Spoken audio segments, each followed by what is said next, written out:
Hello, and welcome to episode 135 of the Casual Try Hard podcast. I'm Brian. And I'm James. And today we are talking about building your collection both in paper and on Arena. Yeah, continuation of our super summer extended edition of how to play Magic in general, I guess. In general. How to be a better player in paper or whatever. Today's going to be a little bit of Arena stuff, but we're trying to teach people how to play paper Magic again because I think people forgot. Yes. Yeah, so if you have any suggestions or things you want us to cover, you can get at us at Casual Tripod on Twitter. Yeah, you can also hit us up on Facebook at CasualTryHardMTG or drop us an email, show@CasualTryHardMTG.com. I know you and I both ordered some singles last week, I think, from our TCG player affiliate link, tcg.casualtryhardmtg.com. I picked up some stuff from Modern Horizons I was missing, and I picked up the few cards that I was interested in from Adventures in Forgotten Realms. If you guys are looking to pick anything from those sets up, I think prices are about as good as they're going to get for the most part. Probably a decent time to move into whatever positions you're looking to get. And we would appreciate it if you use that affiliate link. We get a small percentage of whatever you purchase after following that link to help keep the show going. If you want to support us a little bit more directly, you can do so at patreon.com/casualtryhardmtg. This summer we are doing, like I said, our kind of extended ongoing series about how to play paper Magic or how to be a better player. And that pushes some of the stuff we normally talk about to the side. So if you want to hear our normal banter, the pre-show is the place to get that. And our patrons have exclusive access. So if you guys are interested in chipping in, we would really appreciate it. Throw a couple bucks in the pot. Head over to patreon.com/casualtryhardmtg and sign up. Like I said, you'll get access to our pre-show. You'll get early access to our show notes, so you know what we're going to be talking about the coming show. And at some point, I'm going to get around to sending out the next round of givebacks. So if anybody's interested in jumping in before then, head over there, sign up. It's kind of like a Casual Try Hard OnlyFans, but you don't have to look at us naked. Hey, I could just do lewds and no nudes. Swimwear. Like there are whole subgenres, man. We don't have to show them everything. The hot tub Twitch channel. Yeah, we could become a pools and we could enter the pools and beaches arena. Yeah, perfect. Yeah. Yeah, nobody wants to see that, trust me. So no. Sign up to our Patreon instead. Yes. Yes. And then eventually something will go back on the YouTube, but yeah, probably. I think we get spoilers for Midnight Hunt like next week, I think. Oh my god, make it stop. Yeah, so Midnight Hunt I should be back to doing box openings for. That'll go up on YouTube, and I imagine there'll be some sort of draft and or sealed, or maybe I'll do a deck tech for like new standard. I'll pick a deck and do a deck tech for that. So look forward to that on YouTube. Our channel over there is Casual Try Hard MTG on YouTube. Click subscribe, like a couple videos, leave a comment, let us know what you think. Also, it's another place just to see the show. If you're a YouTube junkie and don't feel like tracking down podcasts, you can listen to us over there also. It gets posted the same time. And we have a Discord. There's a link in the description. There's a link on all our social media. Hop on over, join the discussion. I answered a couple quick questions this week. Normally, I know this week in the store, there was one day where we had free gems in the store. Whenever I see that, I post up in there to make sure everybody gets their free gems. Stuff like that. So hop on over to Discord. Also, if you have any feedback for us, let us know how we're doing, what you want to hear about.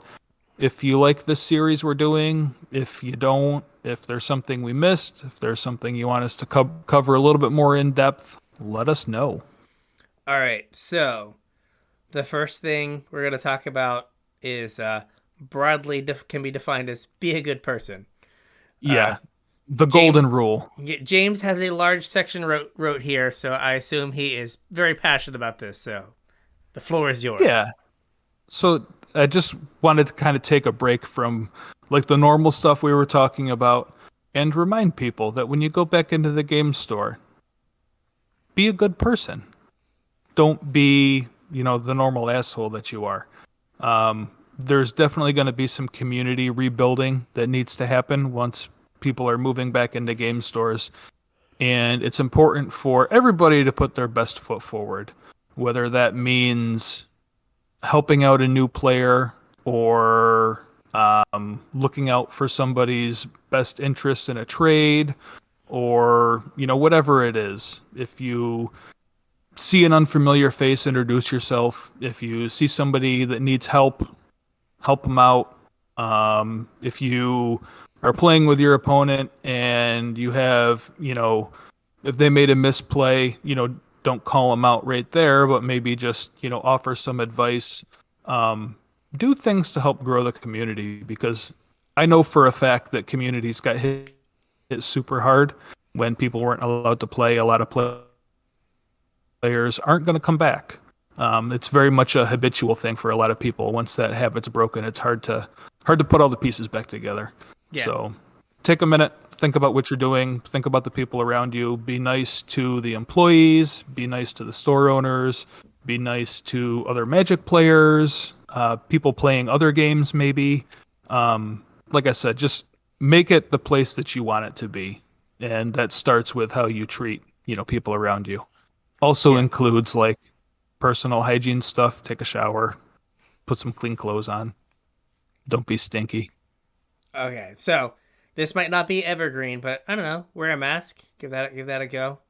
There you go. Wear a mask. Not because you smell bad, but Well, I mean, maybe that too. You might have some awful breath. Yeah, but yeah, I mean, just a quick aside. So yeah, Brian Gottlieb was sent out a tweet where he was like, on one hand, he's seeing all these exuberant tweets about people going back into their local game store.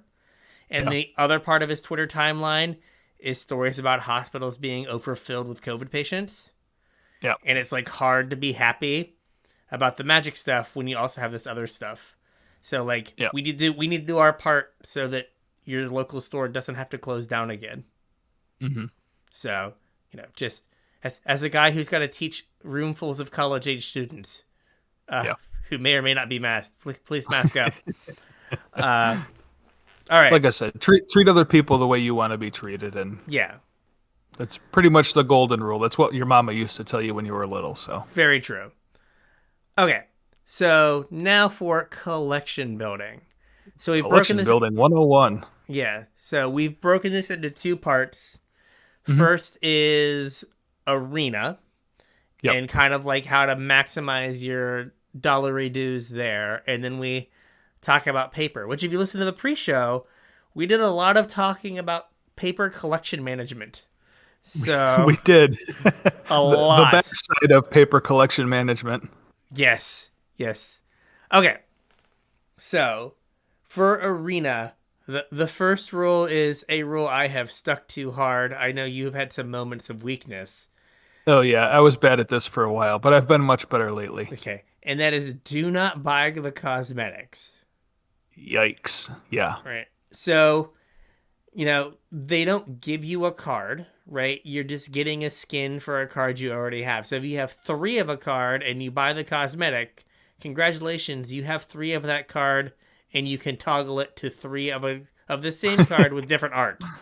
Right? Yeah. You didn't get a 4th card there, so you still need to crack packs to get or use a wild card to get that card. For the most part, it's not even different art. It's just like the shimmery version of the art. Slightly bigger art. Right. So, like each time you buy a cosmetic, you are like further from a pack or from a draft. So, yeah, like if you think about it, a lot of those, like when they go on sale in the store, a lot of those cosmetics are still 1,000 gold. Yeah. You string 10 of those together and you got yourself a draft, buddy. Yeah, so like it's just not worth it. Like where if you buy a blingy paper card, there is a chance that you can turn around and sell that blingy paper card for more than you bought it for. We'll talk about that here in a bit. We will. But any money you throw into Arena is gone forever. So if you're not lit on fire. So like, most of you are adults, right? You Hmm. can spend your money however you want, but if you were trying to get your arena dollar to go further, don't get suckered into the cosmetics. I mean, I noticed that they hid the gold in gems. Yeah, Like at the end now, the cosmetics. I used to open the store, look to see if and it there would were be the golden first thing. gems, Yeah, and if there weren't, I would then close the store. Now I right. have to click on the store and then scroll over, and they do that just so maybe like I'm like ooh, and then I buy something. Yeah, Be strong, be strong. be strong. All Yep. right. So the next thing is if you can commit to play like I don't think an I think it's a reasonable amount. Like I don't think you have to go overboard to make it happen, but like the mastery pass really isn't that difficult to complete, and I'm pretty sure it's been worth it every time. There's like once or twice it's been kind of iffy, but normally it's worth it. So So if you can kind of commit to doing like your dailies and your challenges, then like the mastery pass is a good way to build your collection out. yeah, like but the free draft token that they've been giving Yeah, combined with kind of the amount of gold and gems you get, yeah, it kind of works out to like being effectively even, yeah. right? Because like if you think about it, like a draft is usually like what is it, 1,000 gems, Yes. right? So if you think And that's like so, a third of the mastery pass, right? yeah. So now you're paying 2,400 for everything, and you're getting the packs, which oftentimes spit more gems back out. You're Right. getting gold that you can turn into a draft. So Hmm. all in all, it probably ends up coming close to breaking even. Yep. So it is worth it. I Yep. personally don't buy the mastery pass till the end of the season. Yeah, I you like wait. getting everything all at once. I like getting everything all at once, and I like knowing with 100% certainty that I have maxed out what I'm going to Yeah. get. Right? Yeah. Because what if something happens and I like don't play for 2 weeks? Right? Right. Well, now I'm not getting nearly the deal I was getting before. Hmm. So I'd rather just like make sure I was like getting everything out of it or like reevaluate like okay, I only made it to level 60. Is it worth me buying it? Let me Right. figure that out as opposed to being like, "Oh, like, I bought it when I was at level 1 and I only got to level 60. Oh, and I wouldn't have bought it since I only got to level 60." Yeah. So I always wait. Yep. I Um don't. I buy it right off the rip. okay. It kind of in I don't know. Like I'm more apt to sign on and get a quick game if I know it's working towards my mastery pass than Fair. I would be otherwise. So Fair. and realistically I'm gonna buy it anyway, so I just buy it. Yeah. So right now I just looked at this today. I'm at level 50 with Hmm. 31 days left. Yeah. So, like, it should be fine, but I was just kind of surprised at how little time there was left. Yeah, I think that's because like they split this whatever because of Midnight Hunt Yeah. and Criminal Route. Isn't this one's shorter than it normally is, right? Yeah. There's been some that have been level 80 cap before, but Yeah. no, it was just like, huh. So it's like a level a day sounds like a lot, but if you're doing your dailies and everything, it's not too bad. Yeah. So speaking of which, like, Speaking of which, they are giving you stuff for free when you get wins, right? hmm So it's like I forget how much it is, right? It's you end up with like 1,000 gold if you get all of your wins yeah, I for think so. for 4 wins, or like 900 or something, and Yeah. it's a decent amount of progress to the mastery pass for your first 4 wins. Yep. Uh, and then like after that, there are diminishing returns. Like there are definitely times where I will like, get sucked in and be like, okay, I've got like free time. I'll just play some more. But Hmm. then there are also days where I'm like, I get my 4 wins and I'm like, well, I'm glad I don't have to do any more of that. I'm done with that for the day. Done with that for the Um, day. One more thing that I'll throw in here. I don't think this used to be the case, but like the standard 2022 even before they had the ranked queue for it, and it was just like the standard 2022 queue. That counted for your wins for the day. Yeah, And the historic brawl that I think is supposed to be a queue soon, yeah. but right now is just an event. That also counts as towards your wins for the day. So you don't have to play on the ladder to get your wins for the day. You can play like the unranked best of one. There have Yeah. definitely been days where I'm like, oh, I have to get 700. Like I have to play 40 red spells for my daily challenge, and like Yep. I have a bad mono red deck that I built like 6 months ago Hmm. that like I will just dust off and play unranked, and Yeah. it's mono red. It'll steal a game here and there, but I'll like Right. I'll get my stuff done. But that counts as long as you're not playing Sparky. Correct. You get your any win you get counts towards your daily. I don't think direct challenges count towards your daily. Oh, they don't. That's right. They don't. Yeah. Yeah. So Yeah. Just about Sparky, everything else does, though. Sparky, and your friend who is just as good as Sparky do not count. Correct. Um, and then the other thing is re-roll your 500 gold challenges Every time. just to see if you like spike a 750. Now, Right. I run into the problem of like I'll re-roll it and I'll just be like, oh, it says cast green spells. Well, I guess I'm gonna cast some green spells and I'll get the 500 anyway. Yeah. Yeah. Like I do not like actively avoid the 500, right? Like Mhm. peak min maxing is you re-roll your 500, and if it goes to like cast blue and white spells, you're like, well, I guess I'm playing mono red today because I want to have another chance to re-roll this to a 750. Yeah. Like I'm not willing to like do that. It's like I want to play this deck. If it happens to overlap, fine. Yeah. But 100% min max is just avoid getting the 500 until you can re-roll it to a 750. Yeah, but like there's diminishing returns to that too, though, because if you build up three and you never roll a seven, like if you build up three 500s and you never roll a 750, then like you're missing out on. Well, then you have to do it, right? Yeah. Then you have to Yeah. do one to free one up. Right. Yeah. But yeah, so just getting your daily stuff is good. Mhm. So practice drafting. Yeah, this is a biggie. Like in my opinion, I'm sure that I'm wrong, and you guys can tell me that I'm wrong. But I think most of the people that complain about the arena economy don't draft. Yeah, I think that like it's I think what a lot of what's driving it is content creators Yeah. that want to get on, get all of their cards, play their like and make their content. Right. I totally understand. Mhm. But how much money did I spend on Adventures in the Forgotten Realms? Guess. None.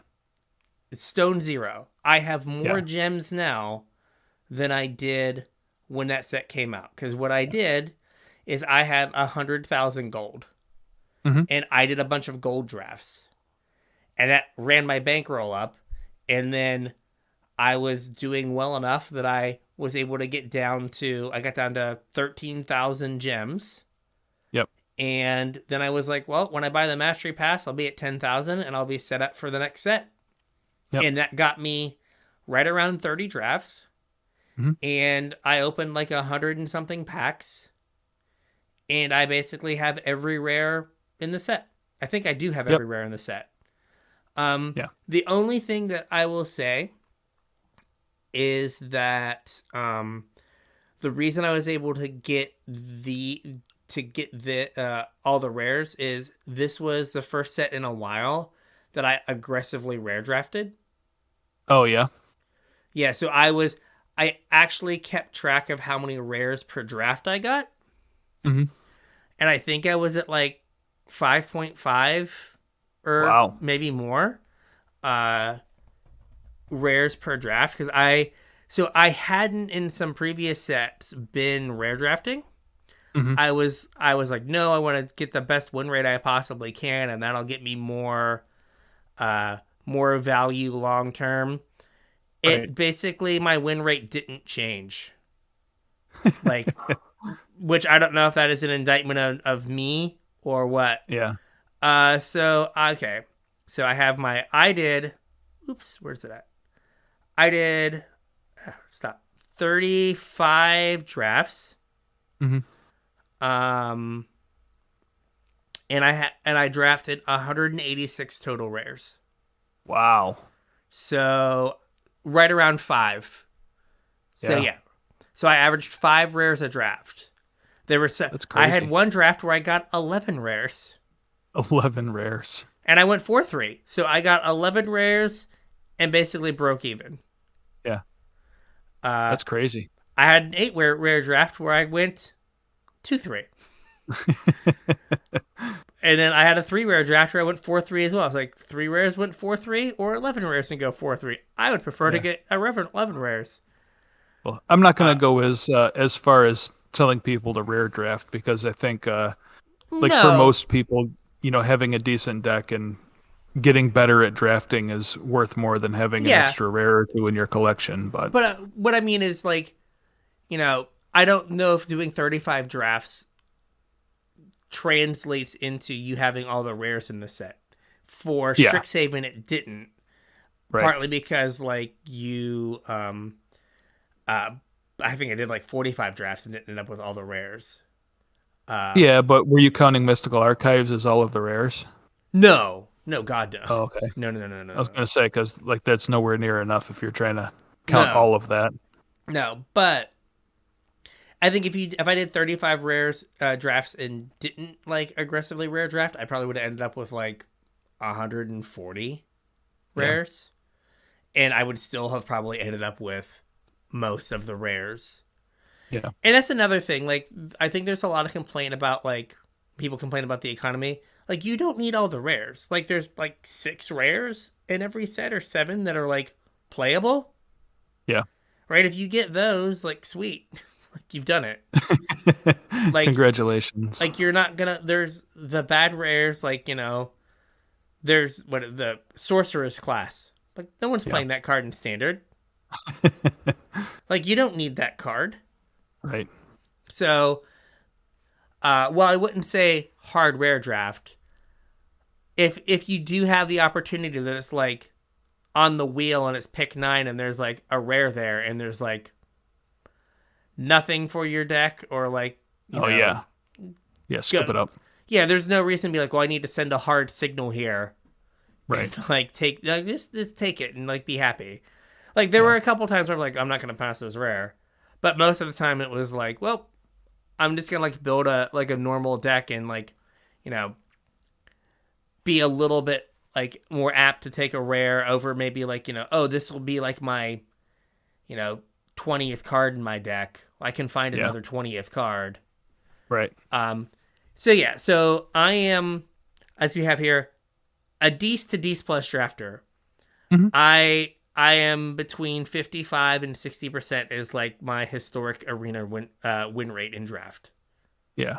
So like it's not. Normally, I'll draft for a week, usually no more than 2 weeks. Like for the first, at least for the first week, maybe the first 2 weeks, I'll just draft, and then by that time, I've probably found something that I wanted to do in constructed, or gotten sick of the limited format Mhm. and moved on. So I don't normally keep track of like my win rates and how many I've done and all that. I just draft till I've had enough, and by that point, I have most of what I need, and usually with my prize packs, I'll end up with enough wild cards to fill out whatever else I need. Yeah, so like at that 55 to 60% win rate, like, I think my, you know, for this last one, right, for D&D, I was bad. I was 53% for D&D because I had like some real stinkers at the end, right? Yeah, But at 53%, I spent 600 gems and 120,000 gold, yeah, and I got 95 total prize packs. yeah. That's insane. Yeah, so like, cool, not not a big deal. But yeah, like I was as high, so I went, like, I was basically always at just above 50. So this was like not a good set for me. I'm usually a little bit higher, Yeah. But like, I basically didn't spend any money, Right. right? Like my gold supply is a little bit down, but I'm still up to like 40, almost 50,000 gold again. Hmm. So like I have a bunch of gold I can use for drafts going forward. Right. The So uh, the other thing that's cool about drafting is that it lets you kind of dip your toes into a format and see if there's any like interesting interactions or themes that you want to build around without having to blow a bunch of wild cards to do it. Like if you, I don't know, if you were interested in the like dice rolling deck, you could kind of dip your toes in and limit it and see like if you can build a decent dice rolling deck and if you enjoy it before you incinerate wild cards on, the pieces for it yeah, or to like end up building a bad deck. yeah, like oh hey, is like the venture mechanic good enough in draft? Yeah. All right, do I think it like will translate to constructed? Because I mean, if you think about like oh gosh, adventures, right? Yeah. We all realized that was like pushed for constructed, but Right. like what got it over the hump were the cards from The limited the archetype. limited archetypes, right? Like Yeah. Edgewall Innkeeper and Lucky Clover. Yeah. Right, so like the first time you draft like 3 adventure cards on a Lucky Clover, right, and you or Yeah. 6 adventure cards on a Lucky Clover, and you play the Lucky Clover, and then you annihilate your opponent. You're Yeah. like, oh, maybe Lucky Clover's really good. Yeah.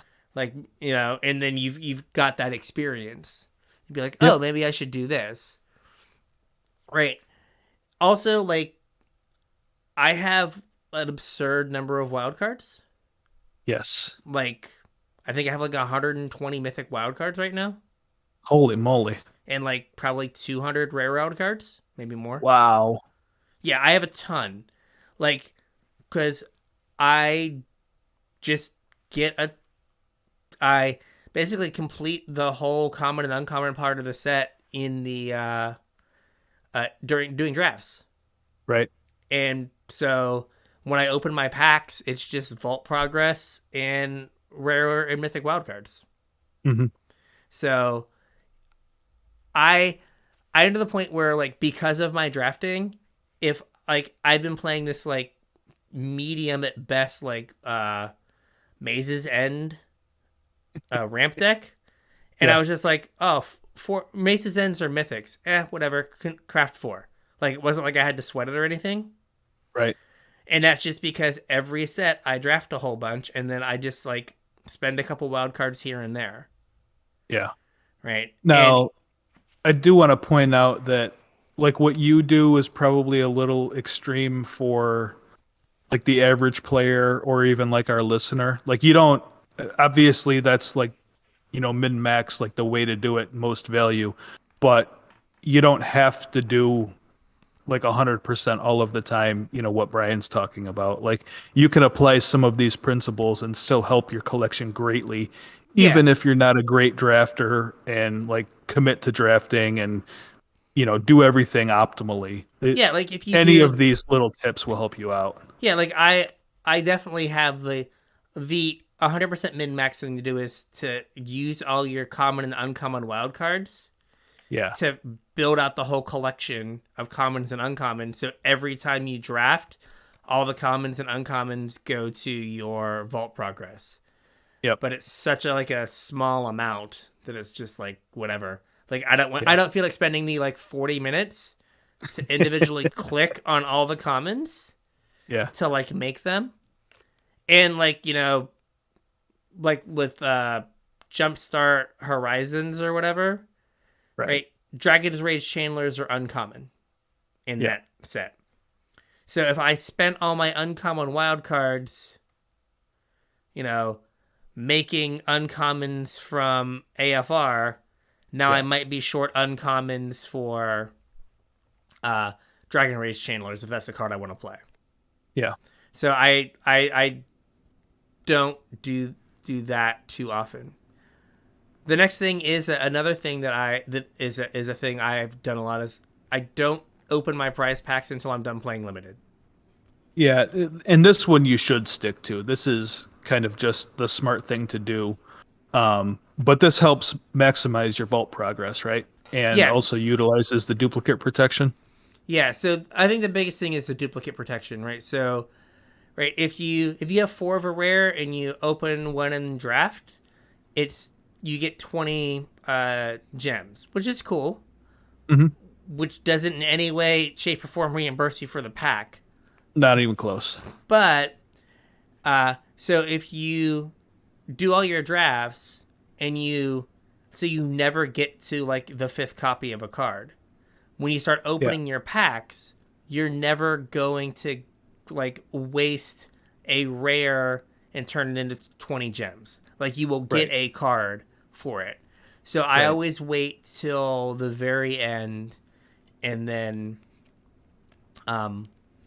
open them all, just to, like you said, maximizes your vault progress, because you've already got all the commons and uncommons, or a lot of them. Yep. So opening your packs gives you more vault progress, and then make sure you don't end up seeing rares that you end up not putting in your collection. Right. So just take your time. Now, I know, like I said, I do between 30 and 40 drafts, but Mhm. I often end up doing them in like every set. I'm like, I'm going to pace myself, going to do like 1 draft a day. And then I've done 30 drafts in like 2 weeks. Yeah. And then I'm just like, oh, well, I guess I am now burnt out on this format. And also, like, the formats are more fun when people don't know what they're doing. 100%. And when it becomes, well, these are the 3 best decks to draft. All right, and then you're just playing against the 3 best decks every single draft. Yeah. Like, it becomes a lot less fun when you're like, oh, this is the exact same. Like, I played against the exact same, 4 or 5 decks every draft. But this isn't fun. Yeah. Right, so it's more fun when people are trying to figure out what's good and when you're trying to figure out what's good. Yep. Right. Hopefully you can figure it out just a little bit quicker. Yeah, and when you do, like, you feel like, oh, hey, I figured something out. And then Yeah. everyone catches up with you and you're like, oh man, now this is like way harder, and like, I'm not getting the best version of my deck, or like I'm getting a good green white deck, but everyone knows that black red's the best color, Yeah. and I just get smushed by 3 black red decks. Yeah. Because that's what I got paired against, because we were like out of pod, and you're just like, oh Yeah. well, this is a good green white deck, but it didn't matter. Okay, bummer. Where like you Yep. might have a good green white deck and it's better than your opponent's black white deck or their blue red deck, right? Yeah. But you just stop seeing those decks because everyone fights for the best deck. Right. All right. So we already talked about converting your rare mythic wild cards. Sorry, your Yeah. mythic your common and uncommon Commons wild and cards. uncommons. Into, Yeah, I do this a little bit. I don't do it before I start drafting or whatever. I usually do it when I'm done drafting, so I'm not just blanket having to go through and click through a whole set. But I will I'll fill out my play sets before I crack my packs. Yeah, that makes sense. You get a little bit more progress. Yeah, And- you don't waste a ton of time. You get a little bit more vault progress. You still have some wild cards left over. Yeah. I don't know. That's just what I do. I don't have 200 mythic rare or rare wild cards laying around, so every little bit helps. Yeah. I think I have 20 mythics and maybe 4 rares. Okay. Yeah. Yeah. I have a lot. Yeah. Is the short of it. I have, perhaps some would say, too many. A couple decks worth for sure. A couple decks worth for sure. And then this last one, like, spend your wild cards. If you're gonna spend wild cards, spend them on the lands, because those are the cards that are always gonna see play. Right. And so you like, they're gonna see more play than like a rare creature, right? Because Yeah. that creature might not end up being good, or might end up being there might be a better creature in the next set, but the lands right? Like if it's a dual land, if they print a better dual land, then you just play both of them. Yeah, You play. and like the lands also have a higher chance of being backwards compatible. Oh yeah. Like if if you craft four I don't know, like the legendary adventure guy, the white one. Like, that probably will see play in standard right now, but I doubt that'll ever see play in like historic or brawl or whatever. So, but if you craft lands instead, like if you craft, I don't know, Den of the Bugbears, like those are going to see play in standard and in historic and in brawl and whatever else comes down the pipeline. You're going to get more use out of your wild cards through lands than you will, the splashy mythic or the rare that's, insert random set mechanic here. Yes. Yes. So I do think that is a good rule of thumb. And Yep. also, like, don't be a completionist. Like, it's okay if you look at you're like, oh, like that mythic is bad. I definitely don't need it. Right. And like you don't have to worry about missing out on things on arena either like you do in paper. Like it might be worth it to pick up, you know, whatever mythic it is in paper if it's only $1 and there's a chance that it'll see play in the future. Like that mythic on arena is only ever going to cost the same wild card. Yeah. So you always are gonna have access to it. So Yeah. that's it, like because you're like, now I'm gonna build a deck that needs this mythic. Okay, now I'll buy it. Because like, what if you don't get around to building that deck? You bought the wild cards for it, but then you just never got around to playing that deck. So you just wasted Mhm. those wild cards. Right. Yep. All right. So that's kind of all the arena y stuff. Yeah, Uh, I got one more arena thing that we'll talk about at the end of the show, but as far as collection building, that's all of the arena e stuff. okay. Basically play limited. Play limited. Don't buy Uh, cosmetics. don't buy cosmetics. So okay, paper collection. How do we Paper build that? collection. So is it the same kind of thing where you want to like focus on limited?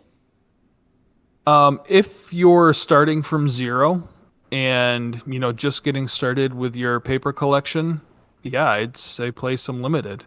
Um, there is kind of a caveat there though, because what I used to tell people is to play limited to build out your collection, see what you want to play, and then use what you've opened and played and limited to build out your standard deck. I don't know that paper standard is going to be a thing though. Yeah. I mean, we all play tons and tons and tons of standard or standard adjacent formats on Arena. Yeah.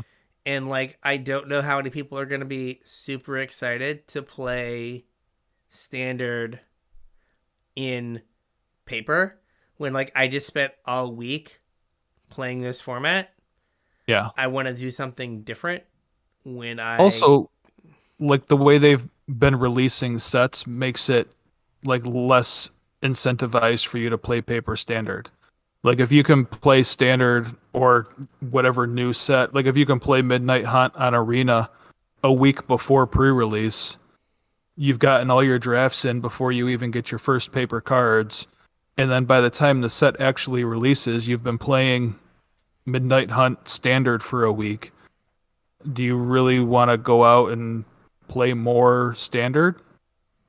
Yeah, I mean, You, didn't we have like 2 weeks before before the cards came out?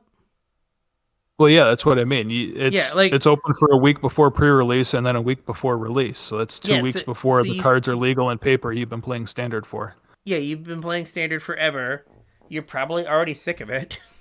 Right. Like, why do I And want like to the like? formats haven't been good. Like I don't necessarily. I mean, I hope they get better, but I don't necessarily have high hopes for them. Turning around and being a great format.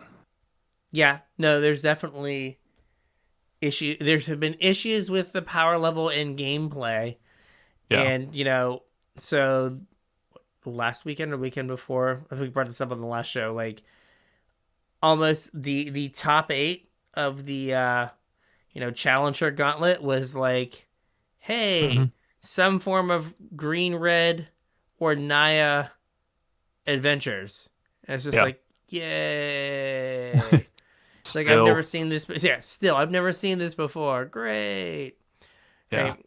And so, you know, if they don't do a better job with standard, I think it's going to fall on other formats to pick up the Hmm. slack. Yeah. And so So going back to your question, do you still recommend limited for like a new player to build a collection with?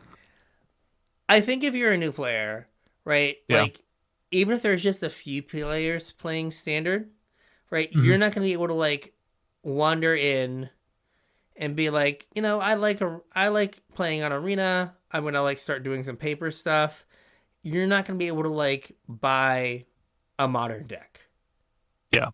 right? Like it's just not happening. So, uh, like kind of playing, arena, arena, and then transitioning into like paper standard is probably the thing that makes most sense, like financially. Hmm. And it's just like then the way to get your standard cards is to like, you know, to play limited or Yeah. just to like buy singles. Yeah. So I'll add one more thing to this, and that's that if what you're going to do is go down to your game store and buy a handful of packs and crack them, then I would absolutely recommend drafting instead.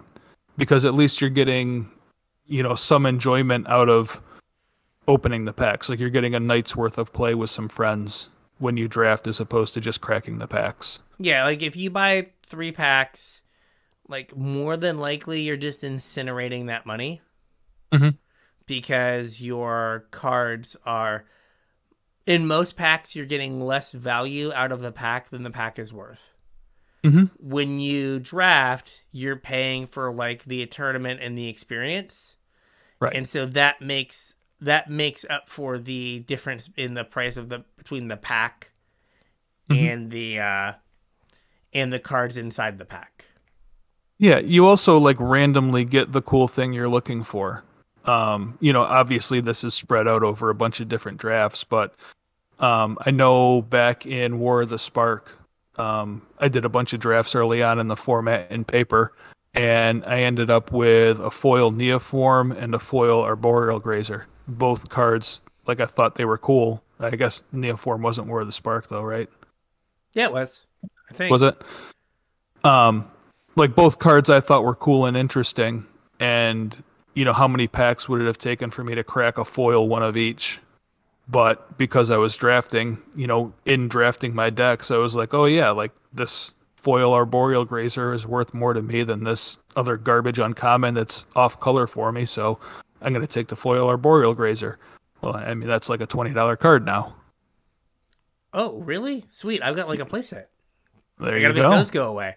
This Yep. is um so yeah, like playing limited like again you're paying for the experience. So Hmm. drafting sealed is also a good way cuz Hmm. like it is hard to go from I have no magic cards Right. to playing constructed.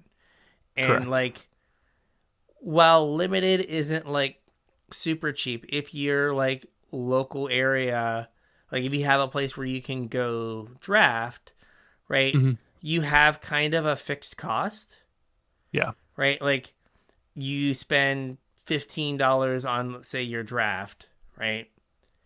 And you do that, for 10 weeks and it's $150 over Hmm. 10 weeks between sets or whatever, but that's way cheaper than like a standard deck, or like maybe that's the price of a standard deck if you just bought it as Hmm. singles and Yeah. you got all this like enjoyment out of it. Yeah. And I would hope over 10 weeks you've improved as a player and maybe gotten some store credit out of the deal too. Yeah, you've gotten something, you've got more packs to open Yeah. or whatever like price support your store has. So Yep. all in all, I think that it's not a bad thing to do. But if you are going in with like 0 cards and Hmm. you don't find limited abhorrent, I think that it is the way to go to get you from 0 to something. Yeah. Um, one thing that I kind of want to talk about a little bit that's kind of adjacent to this is when you're looking to get back into your game store, it's important to know what they're playing. That kind of sounds like a silly question, but like I said earlier, like the communities have really taken a big blow, and I think it's going to be hard to rebuild them back up, especially if they end up taking another blow at some point within the next couple months. But like if you just contact your game store, or whether it's showing up or giving them a phone call and asking what gets played, then you'll know whether, well, there's no standard happening tonight, or there's no pioneer happening tonight, or there's no commander happening tonight. Then you kind of know what to expect when you show up. If the only thing that is firing is draft, then you know to bring $15 and not your standard deck. Or if they tell you that standard doesn't happen here, then you know not to ask for singles for your standard deck because nobody's playing standard. The game store wants to like earn you as a customer. Good game stores want to earn you as a customer, not just take your money. If they know you're looking to build a standard deck and standard doesn't get played in the store, they'll probably mention something, because like you being in the store will make them more money than you buying some random singles and the deck sit in your closet for the next 3 months. Yeah.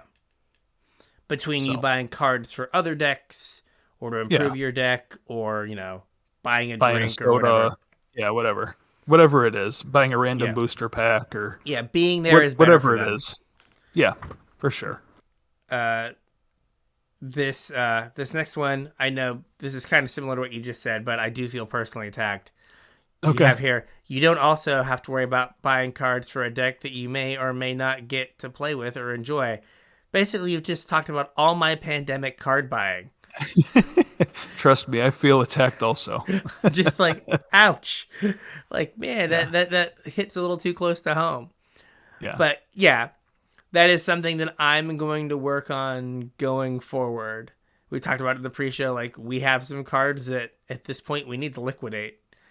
Yeah. And it makes more sense to, like, maybe in the future just focus on cards for decks we want to play, as opposed to I buy, like, oh, this card is going to be playable in Modern at some point. I might want to play that deck. I want to Yeah. have access to it. It might be better to have the $30 I was going to spend on those cards now. Mhm. And if I get around to playing that deck in a few years and I'm going to have to spend $50 on those cards, maybe the $30 made me $25 in the time being or whatever, right? Yeah, whatever you did with it. Yeah, whatever I did with it was worth more to me than having those, than the like $20 price difference. Yeah. And what buying it now versus buying it later. Yep. So, yeah, I think that is a big thing I have to worry about. Is like I have cards for like every Modern deck you could think of. Like Mhm. I have 4 cards. I've never once sleeved up an Urza's Tower, but I have 4 cards Yep. because you never know. You never know when you just might want to Tron somebody. You never know.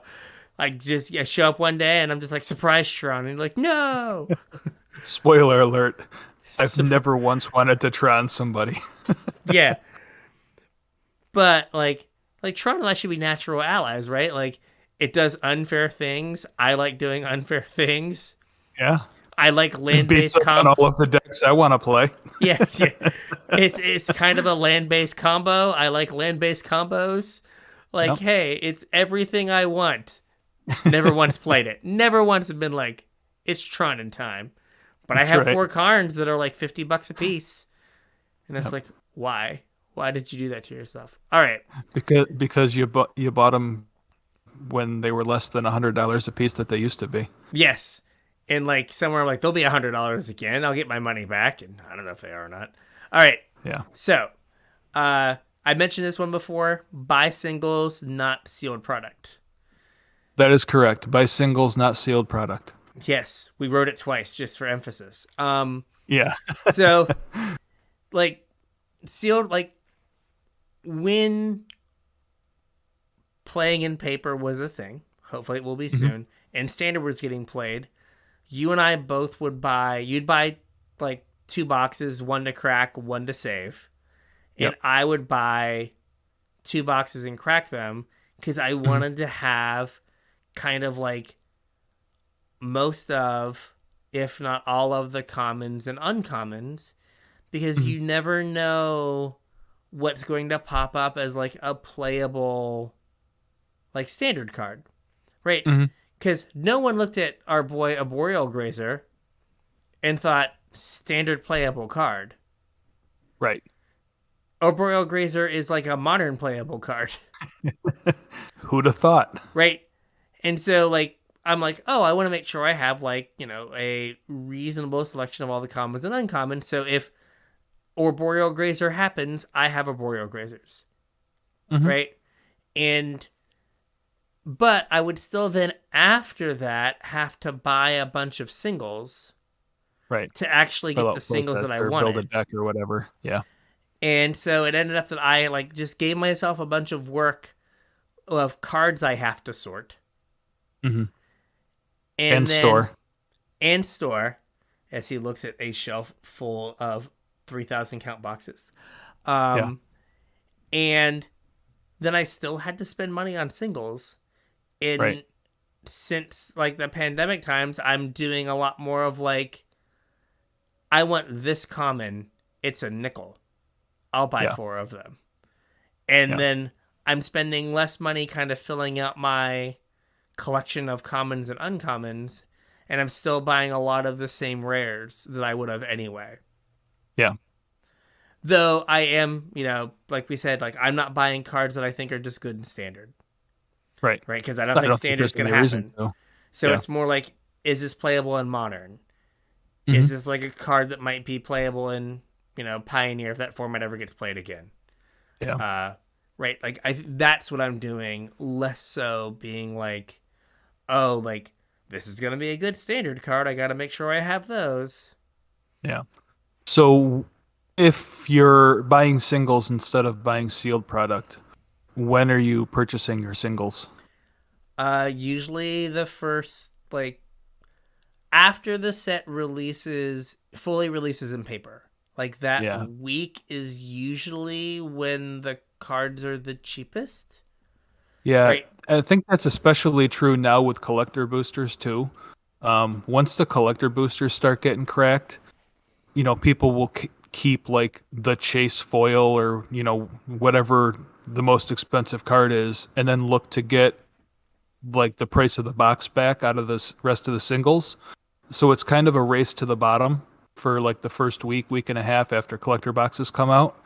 That chase, foil or whatever, probably, I mean, I'm sure it's normally worth money and, good to have. Maybe it's a card you want for your deck or whatever, but the rest of the set will take the hit for that chase card. So that's a good time to fill out, the rare cycle of lands for the set. Or, like you said, a couple play sets of commons or uncommons that you think are playable in other formats. And then, maybe once the dust settles, that chase rare comes down in price a little bit and you can pick those up too. Yeah. But it is kind of like being patient and like waiting. And also like you said, there's also the don't chase after the cards you might not play. Just like on Arena, you don't want to like spend your wild cards on a card you're not going to play, Yeah. right? Like you don't want to buy a bunch of cards you're not going to play. He Hmm. says, "Do as I say, not as I do."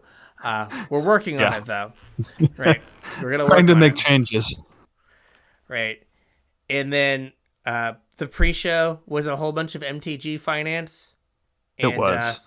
we're not gonna get a ton into that, Yeah. but let's say card prices are crazy, and there have Prices are been, kind of nuts, and I don't know why. yeah, like it's unnerving that we can't point to the underlying thing as to why these cards that we spent $20 on Yeah. uh like 3 or 4 years ago are Yeah. $100 buy list cash price right now. So that means they're selling for 150 or something. Yeah. Boggles my mind. Yeah. So, there is in every set we're like, hey, this card might be good. It's worth spending a little bit of money because Mhm. maybe it'll go from being 50 cents to $5. Right. right? And usually for standard legal sets, that's the kind of bounce you're looking to get, right? Yep. Uh, and so you can do that, but you know, don't spread yourself too thin on those. Mhm. All right, and then this next one is also really good, which is keep your eye on secret layers. Yeah. So secret lairs aren't just like really fancy versions of magic cards. They're also just magic cards. They You are. can play with them. You can, Yeah. A from what I lot of understand. times, a lot of times the secret lairs come in undervalue Mm-hmm. or overvalue, or you know what I'm trying to say. Like secret lair fetches was just like an instant fetch land collection and was cheaper than buying individual fetches. Yeah. The secret land or secret lair shock lands, like if you bought them all, you'd end up with extra copies of three of them, I think, and even like it was still cheaper than just like one of each shock land, and then you got to sell your extra copies off and get money back. I mean, The I took advantage of this. They haven't come out yet, but like I bought 4 hollowed fountains that someone was pre-selling Yeah, from the secret layer for $4 a piece. yeah, that's crazy. Yeah, like that shouldn't happen. I was like, oh, I'm just gonna buy these Yeah, because these cards are always like $10 to $15. If I get yep. them for 4, like I'm just making money. hmm The Phyrexian Praetor's secret lair. I think there were three Praetors that were worth more than the cost of the entire secret lair. So Gotcha. it's silly to not like if you're looking for one of them, it's kind of silly not to spend money on all of them and then sell off your extras. The Bitter Blossom from like the first round of secret lairs at the time was cheaper than any like buying the secret lair was cheaper than any other printing of Bitter Blossom, and now it's worth more than any other printing of Bitter Blossom. There you go. They've like doubled in money. So keep your eye on secret layers. If there's stuff you want in there, they're absolutely worth picking up.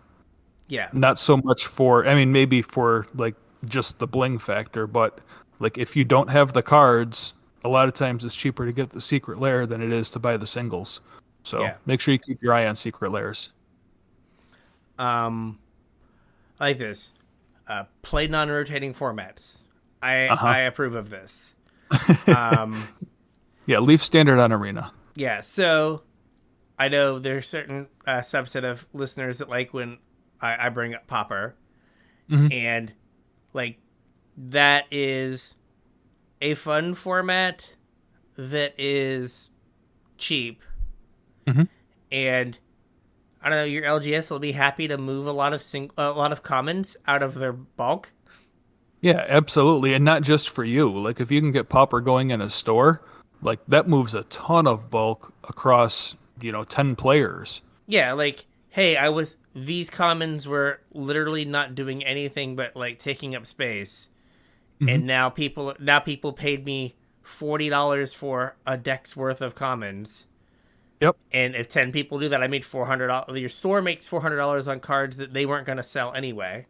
Yeah, And eventually they would either get thrown out or bulk to some giant store. yeah, and like you guys now have decks that you can play for the foreseeable future. Yeah, And and it's like Pauper's a format because the decks are so cheap. It's a easy format for like new players to jump into too.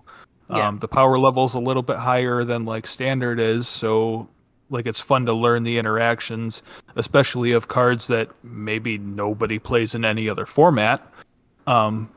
But also it's like I said, a cheap way to get like a new player in the game. It's a lot easier to, you know, break off a $20 bill for a handful of commons than it is to, break out a couple $100 for a standard deck. yeah. So mentioning interactions, this is for a loyal listener, Anthony. So he now has a popper deck that has Miss Bind Click, not Miss Bind Click. Oh gosh, what is it? Spell Stutter Sprite, Yeah. and Ninja of the Deep Hours. Ooh. So you Spell Stutter Sprite someone, then you attack, you ninjutsu in your Ninja of the Deep Hours, Pick up Yeah, your spell center sprite, and you have another counterspell in your hand. that's right. Yeah, interactions. Right. But I gave him a popper deck. I think I spent like I think if I would have bought the deck whole, it would have been like $45 to $60. Yeah, But I I had think a most lot. of the decks are right around $45. Yeah, but I had a lot of the commons already, so it was just like, oh, it's like nutsing. Right. This doesn't cost a whole lot, and you can get a lot of enjoyment out of it. Hmm. So, same with again why why I keep talking about like Pioneer. Like Hmm. I think modern decks are too expensive, right? For Like sure. if every modern deck, like there was a story on Goldfish about how Modern Horizons 2 has caused the price of the average modern deck to go up. Yep. Actually, I think the article said they were talking about both Horizons sets. Yeah, they've both have driven the cost of modern up, and the Yeah. average modern deck was like over $1,000. It might have been like 1,100 or something in Yeah. there, Yeah. and like that's a lot. Like again, you know, just as we're talking about, like man, we have all these cards that cost a lot of money, right? Hmm. If you're not getting to play modern frequently, Right. why are you feeling cool holding onto $1,000 modern deck Hmm. where you could have a Pioneer deck for $200? Yeah, and a couple pauper decks for $100. Yeah, and then you're like, I don't know, and a car payment. Yeah, Cool. or a couple car payments. Yeah, you're like, cool, right? Yeah. Like that makes more sense. So like, I am all for, you know, uh, people trying to get the cheaper, eternal or like non-rotating formats going in their Hmm. area, just because like I think Modern Horizons is pricing people out of modern. Hmm. And so, you It's know, kind of crazy that they reprinted fetch lands and like the price of decks is going up. yeah. Well, they also printed an $80 Mythic Monkey. Yeah. And so it's like, oh, okay, cool. Thanks for the fetch lands, but now you're getting these somewhere else. Um, Yeah. so yeah, you just don't. Uh, I don't think you need to just be like, oh, I need to get into like modern. And then the other thing that James will bring up is like, for Legacy, like proxy decks, Yes. like just enjoy that format Yeah. in The like format's whatever way you great. can. Yeah. Yeah, in whatever way you can. Like no one's ever like played Legacy and been like, ick. That was awful, right? And if they did, it's like, okay, let's find you a different deck that Right. is gonna do like interesting stuff, right? But Hmm. what they have done has been like, I like my kidneys. I don't want to I'd have to. rather keep them. I'd rather keep them than have Yeah. this deck. So I was all excited the other day. I sent James a link to uh, Saffron Olive playing Legacy Aloran Hmm. with the Acererak in it. And at Yep. the end of the video, he's like, this deck is over $4,000. Holy moly. Oh, for half that is the 3 1 of dual lands. Plays Yeah. one Underground Sea, one Bayou, one Trop. And that's about half of the $4,000. It's crazy. And then the Alorans are probably, the other half I of think it. they're 120 a piece right now. Yeah, so that was another Actually, they $500. might have gone up since the format or since the deck got more popular. Yeah. So there's like uh seven cards in the deck, and that's like all the cost of the deck. Yeah. So like, you can just I don't know, like just like interact with that format. Like I would Yeah. like Proxy people to up the play deck. I would like people to play that format so I can use my cards. And I think that's how most legacy players feel also. Like Yeah. they're just happy to get a game in. It doesn't matter if it's proxy or not. Oh, Alorans are holding steady at about 110 to Oh, 120. okay. So they have not gone crazy yet. Yeah. But yeah, like just find a way that you can like play the game. Mhm. right? And then the last thing here is spec on EDH cards. I Yeah. have I've missed the boat on a few things. Like I had Smothering Tides when they were relatively cheap, Yeah. and now they're like $40 a piece or something ridiculous. Yeesh, I need to get off some smothering tithes. Yeah, like I saw the price and I was like, I can't believe I sold my Smothering Tides. Like Yeah. this is awful. What have I done? Hmm. I am a fool, I tell you. Okay, so the Ravnica Allegiance's Smothering Tithe is market price $31. Jeez. Yeah, I got off of mine when they were like 10. I'm a fool, Yeah. right? But like cards that like are clearly commander cards Hmm. that you feel like can see play, they have a tendency to like skyrocket in price. Yeah. And again, I don't know if there are just that many more commander players where I only need one of these, but it's gonna be worth more than uh a standard staple or a modern staple that people need four of. Well, like part of the thing about like, and I'm generalizing or whatever, so I'm sure I'm not 100% correct, but like EDH players tend to have a lot of decks put together.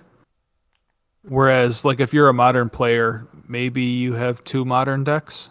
Yeah, And like if you're a modern player, if you play modern and that's your thing every week, you might have two modern to decks together at any point.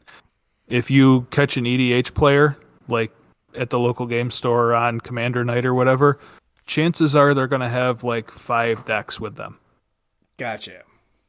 So some of it might be that also. Okay, but like it does seem like EDH cards just like spiral out of control. Yeah. So, for example, I somehow have four Great Henges. Yeah. That's a They're good example. $40 a piece. Yeah. And that's all And EDH because that card doesn't see any play in like modern or. yeah, like maybe it sees a little bit of play in standard currently, Right. but like it's gonna rotate. This is usually when cards get to their low point. Right. When people are like a little hesitant and they're gonna rotate out and it's like $40. Yeah. And it's like, okay, like I got these cards on the cheap and now they're just like, you know, two crisp $20 bills that I can extract out of them. And I will Right. soon, great edges, soon. Right. Like the reason that I wanted to include this in kind of this discussion of building your collection is that specking on cards in general is a good way to like make your magic money go further. And like EDH is just kind of the current best route to do that with. Like if you can take a $20 bill that you were gonna, buy four booster packs with or whatever, and spec on what were smothering ties when they were like first printed, like Like $3. yeah, $3 and they went up to 10 for a while and then they like took off. Yeah, like if you could have bought, seven smothering ties, that $20 just turned into, a couple $100. That's almost a mana base for like a modern deck. Yeah, like you can get yourself like your shocklands Yeah. or fetches. I always like trading is something that like I don't think happens much in Magic, at least not at our shop, Yeah.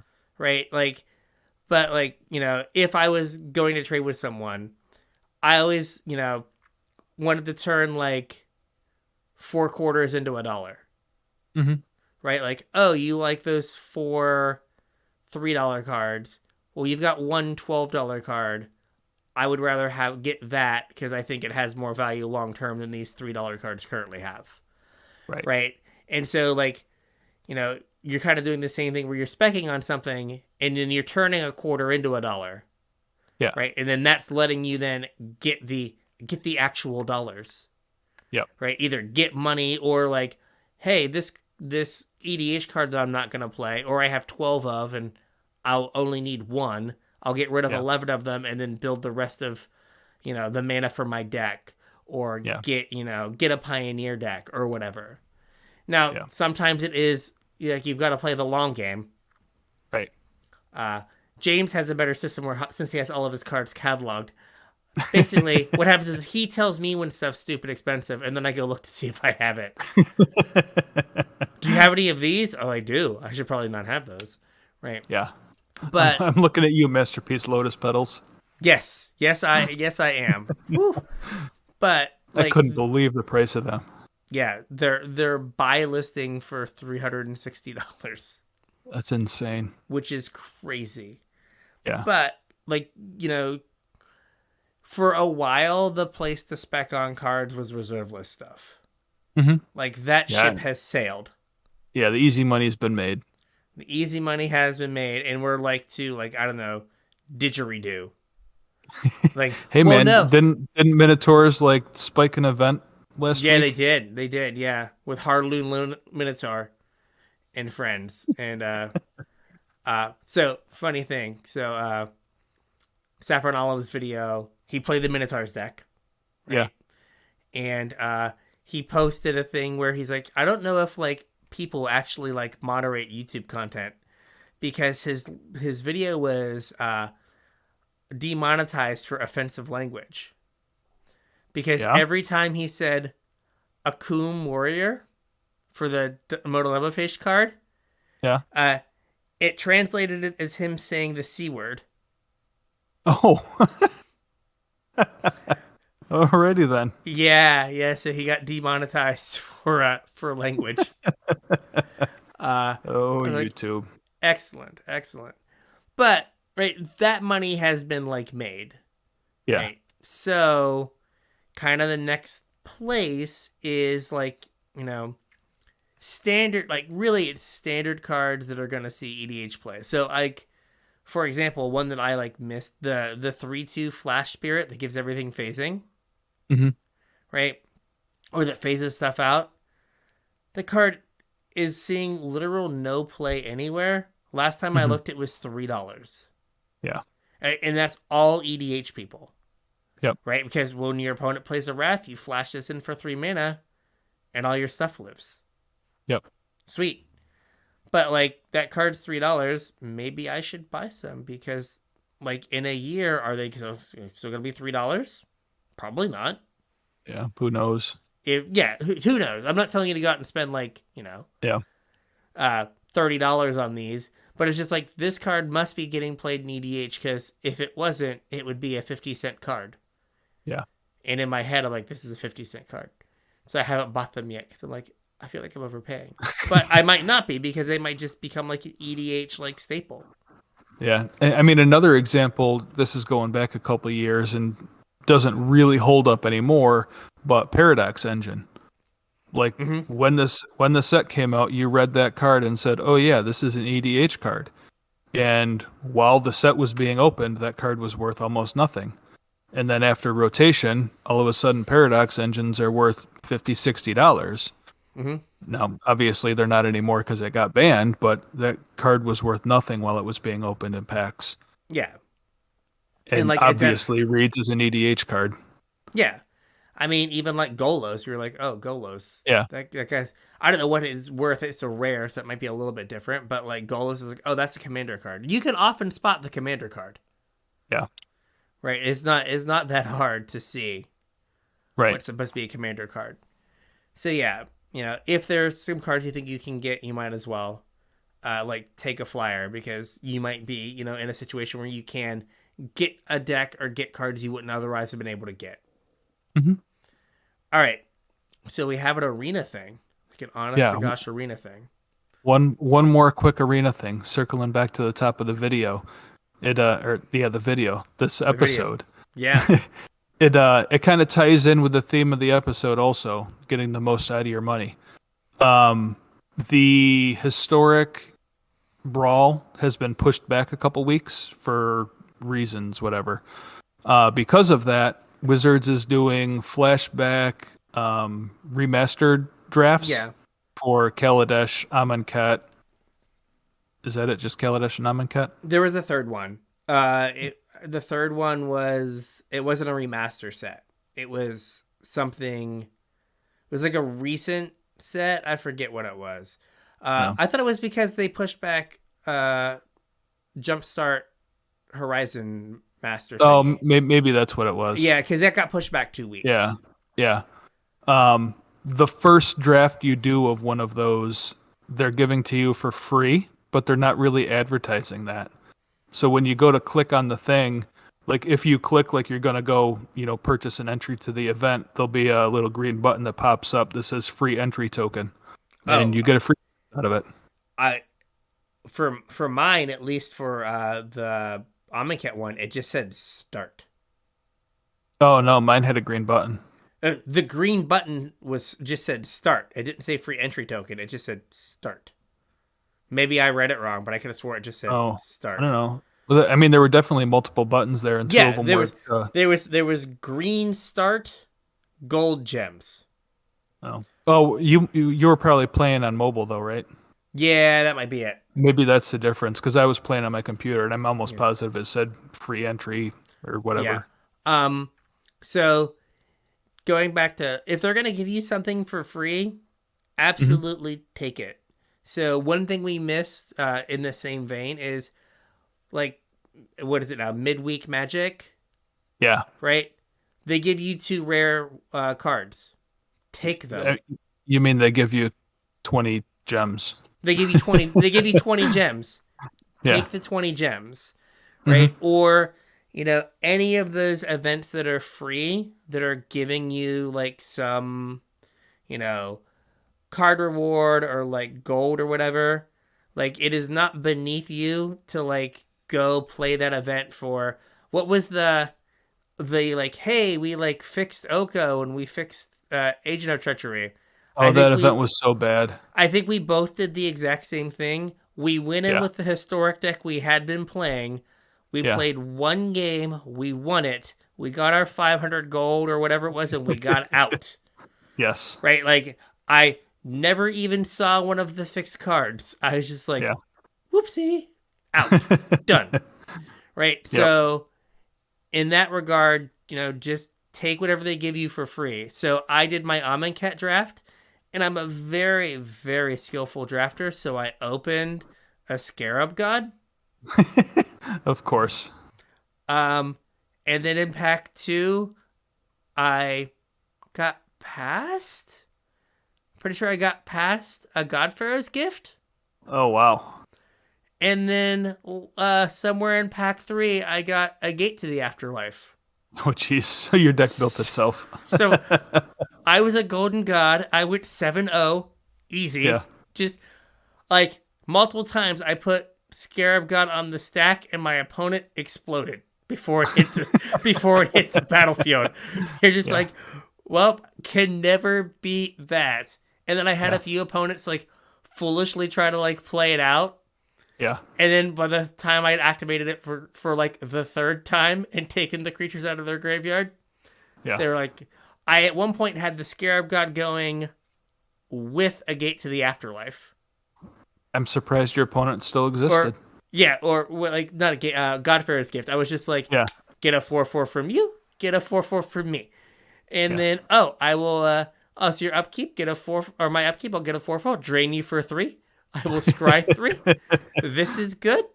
Yeah, Yep. but I went 7-0 and I got 2,200 gems for literal no money.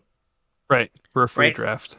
Yeah, so basically I got 2 drafts, or no, I got like a draft and a half because a draft is 1,500 Yeah. gems. Right? I got a draft and a half for free.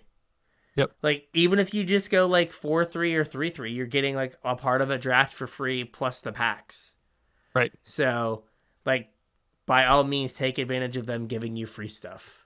Yeah, do it. Use the opportunity to become a better drafter. Yeah. Open Scarab God. Make That's it right. easy. Make it Easy easy. mode. What is the busted card you want to open in Kaladesh? What is the busted mythic you want? I guess Chandra? Yeah, probably. Probably Chandra. I'm trying to think Looter if there's Scooter's pretty good. Looter Scooter's good. Yeah, Oh, I'm Looter trying to- Scooter's not there, right? Yeah, It's Heart. no, it's banned, right? It's Heart. Yeah. Yeah, Heart. Heart. Yeah, you open a Heart, it just goes in like every deck, so like you're not even committed Yeah. to a color. Yeah. Yeah, but just like get your get your free value. Yep. Because like Bristling Hydra is pretty good. yeah, because the economy is awful. Right. So anytime they give you something for free, take advantage of it. Absolutely. All right. So real quick on this arena tip, Mhm. during the show I updated Arena on my phone. I Yeah. hadn't opened Arena on my phone in a while Okay. because I wanted to tell you exactly how many wild cards I had. Okay. I have 425 common wild cards. Jeez. I have 623 uncommon wild cards. How do you have more uncommons than commons? I don't know. Well, you get uncommons from packs. Uh, You get commons from packs. You get uncommons from Vault Progress. I gotcha. So when you open a vault, you get uncommon. So you end up kind of getting more, I think. Yeah. I have 277 rares. Yeah. And 131 mythics. And That's insane. And like I've put maybe $50 into Arena this year. Yeah. So draft. That's the way to do it. Be a stone average 50% drafter. Or slightly above. And you too can have a bunch of wild cards you're not using. Sure. Yeah. But so with all of this, I think we have a show. I think we have a show. So if you would have tweeted us how many wild cards you have, you can get at us at CasualTryPod. I know one of you has more wild cards than me. Yeah, who's that? I don't know who. Someone does. Oh, somebody does. Okay. Someone does. Someone's going to be like, those are rookie numbers. And I'll be like, okay, cool. Yeah. So if you're a master drafter instead of a D plus drafter, you can also hit us up on Facebook at CasualTryHardMTG or email us show@CasualTryHardMTG.com. If you're looking to make any specs of your own or load up on, whatever 4 or 5 playable cards there are from Adventure Realms or, lots of playable cards from Modern Horizons 2, please use our TCG player affiliate link, tcg.casualtryhardmtg.com. Anything you purchase after following that link will get a cut up to help keep the show going. And if you want to support us a little bit more directly, you can do so at patreon.com/casualtryhardmtg. Throw a couple bucks in the pot, you'll get access to our pre-show, you get early access to our show notes, and at some point in the next couple weeks here, I'll get the next round of Patreon givebacks to send out, and you'll be included in that too. Most importantly, we would really appreciate it. And we'll tell you how much we appreciate it. So head on over to patreon.com/casualtryhardmtg. Throw a couple bucks in the pot. Last thing is our Discord. There's a link in the description. There's a link on all our social media. Come on in, join the club, chat with some friends, hang out with us. Yeah, it'll be great. Yeah, good times. All right. So with that, we'll catch you at F&M. Yeah, hopefully you're a little bit more prepared now. We'll catch you at F&M.